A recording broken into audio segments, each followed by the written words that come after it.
Қайырлы күн, қымбатты көрермендер, сіздермен Гүлнұр, менің арнама қош келдіңіздер. Бүгін сіздермен осындай пеште пісетін өте дәмді әрі қатпарлы пияз нанның толықтай жасалу жолымен бөлісемін. Жасалу жолы түсінікті болу үшін видеоны өткізіп алмай, соңына дейін қарап, дәл осы пияз нанның жасалу жолын тамашалаңыздар.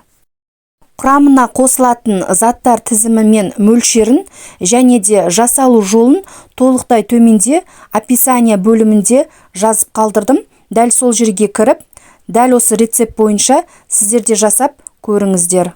Бізге ең алдымен құрамы бойынша алдын ала електен өткізілген ұн қажет, және де салқын суымызға 1 шай қасық тұзымызды және де ашытқымызды салып, осылай жақсылап араластырып аламыз.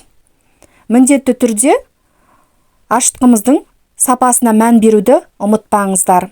Осылай електен өткізілген ұнымыздың ортаңғы бөлігін қолымызбен ашып, дәл осы ұнымыздың үстінен сұйықтығымызды және де 2-3 ас қасық сұйық майымызды құйып, осылай қолымыздың көмегімен жақсылап, ешқандай қолға жабыспайтындай жұмсақ қамыр илеп аламыз. Илеген қамырымыз дәл видеодағыдай жып-жұмсақ болу керек. Осылай ыдысымызға салып, үстінен тағамға арналған пакетімізбен жауып, бөлек жерге алып қоямыз. Ендігі кезекте бізге салмасы үшін 2-3 дана пияз қажет болады. Пиязымызды осылай қабығынан аршып алып, одан кейін дәл осы видеодағыдай майда бөліктерге бөліп турап аламыз. Салмасына қалауларыңызға қарай көк пияз қосып жасасаңыздар да болады. Мен тек шамалы осылай укропты қосып жасадым. Дәмі енді тіл үйіріп өте керемет болып шықты.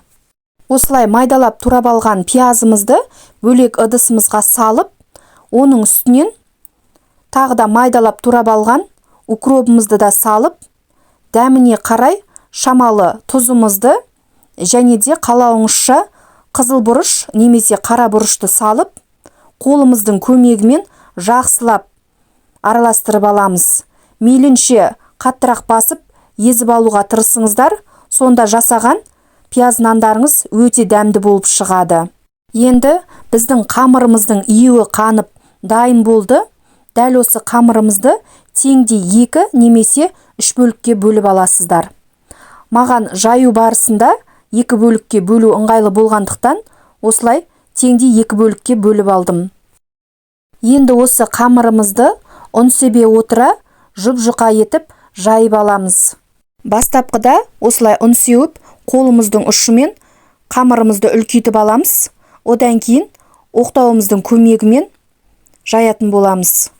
Дәл осы пияз нанның жасалу жолы қызықтырса, міндетті түрде каналыма тіркеліп, лайктарыңызды аямай басып, және де өз пікіріңізді қалдыра кетіңіз.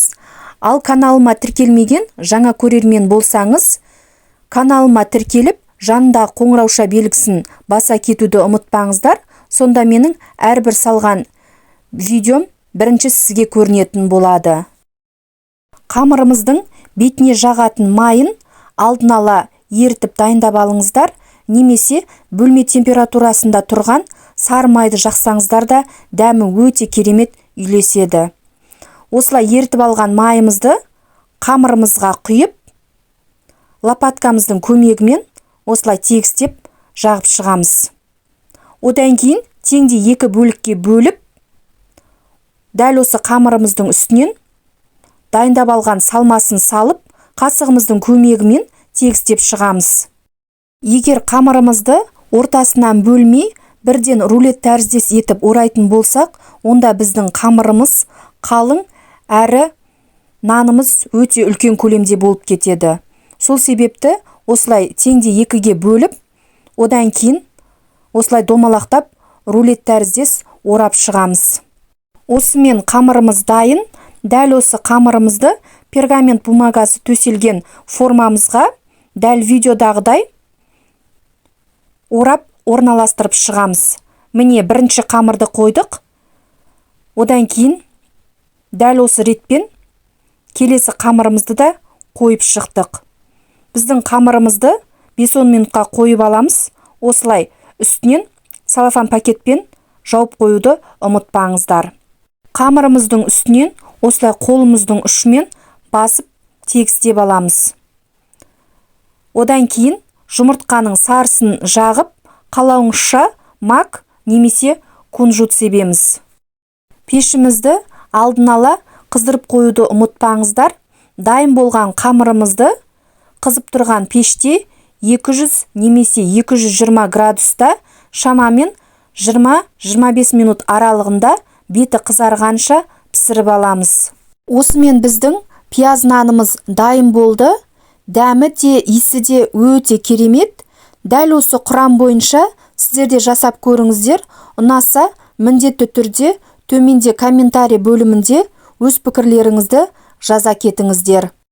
Рецепт ұнаса, мені қолдай отыра, дәл осы пияз нанның жасалу жолының рецептісімен жақындарыңызбен де бөлісе отыруды ұмытпаңыздар. Видеоны өткізіп алмай, соңына дейін қарап, тамашалағандарыңызға үлкен рахмет. Сіздермен болған Гүлнұр. Келесі видеода жолыққанша сау болыңыздар. Ал бізге ас болсын.